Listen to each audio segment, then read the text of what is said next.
তুমি যদি বড় কিছু করতে যাও তাহলে একা চলা শিখে যাও। তোমাকে একাই তোমার সব কিছু করতে হবে।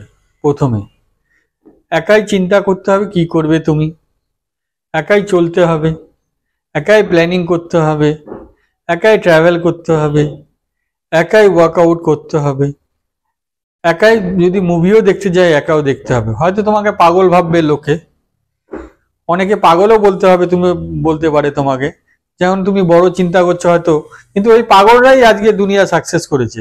এমন অনেক হাজার উদাহরণ আছে যাদেরকে লোকে প্রথমে পাগল বলেছিল, কিন্তু পাগলরাই দুনিয়াকে কাঁপিয়েছে।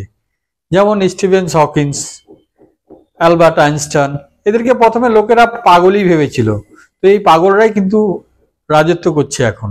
আর তুমি যদি কোনো কিছু পাওয়ার জন্য পাগলের মতন ধাবিত হয়, নিশ্চয়ই তুমি সেই জিনিসটা পাবে। তো এর জন্য রিস্কও নিতে হবে তোমাকে। নো রিস্ক নো গেইন, তাই না?